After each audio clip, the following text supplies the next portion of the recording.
Commissioner. Well, the time is running. We're way over, but this has been, I think, a good conversation. Let me just give you my thoughts, and then we'll move on in our agenda because there are people here waiting for the next agenda item and have been patiently waiting. From my perspective, it is a complicated issue. There's no doubt about it. And because of the complexity, you get many possible solutions. It's not just one.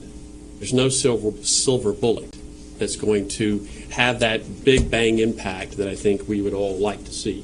It's a combination of a bunch of different strategies that get us to that point, and that's what the 10-year plan is sort of all about. It's a number of different strategies along the way. You know, I will tell you, and Commissioner Welch, you served on the HLN with me.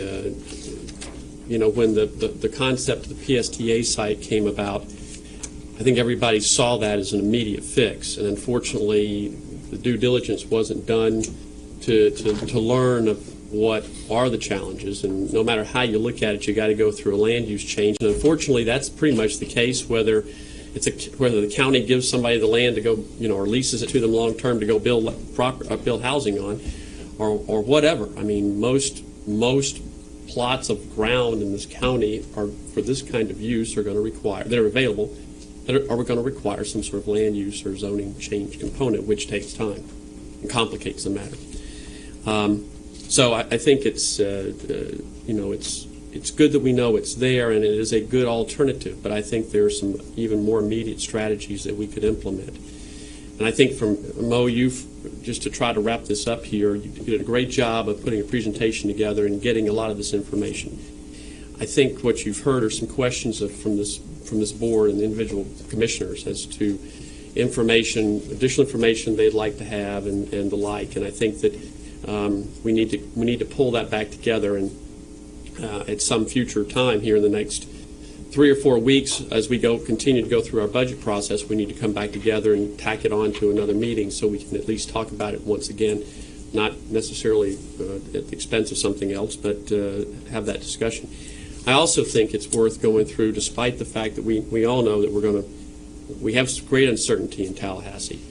But I think we should go ahead and you know, select it, sort of put on a timeline what the most immediate strategies might be, immediacy in terms of providing housing tomorrow, beds tomorrow. I know there are none for tomorrow, but at least in shorter timelines, and line those up, because clearly, you know, you can pick. What you've given us here is sort of the menu, and there are others, I think, Boley's, you know, and some of the others that we've heard today, which we need to identify and add to the list. But we need to now what I think Commissioner both Harris and Maroney said, we need to prioritize those and come back, and that's going to help us whether we, depending upon what happens in Tallahassee, and we'll know that in 3 weeks, we then can look at those and see what we can do and what we can't do. And the last thing I'll say, though, and I think this is probably one of the most important pieces, regardless of where the homeless find themselves, I mean, what jurisdiction, this is a county problem. And regardless of where they find themselves, the reality is it's not just this county commission's responsibility to fix it, but it's all of our responsibility to address it.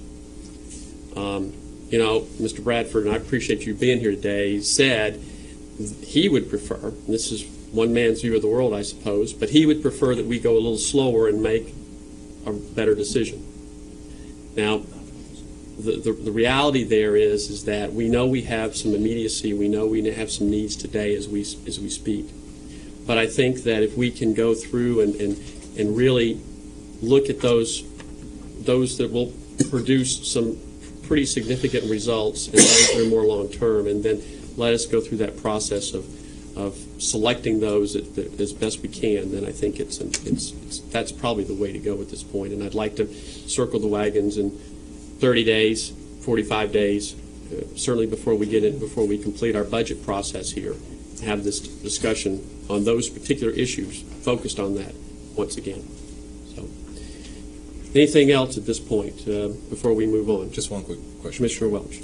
Sarah or Mo, do we know what the current count at New Hope, the tent city, is today? There was an article in the Times, and it was said it was closed to new Yeah, I to believe new it's folk? less than 30.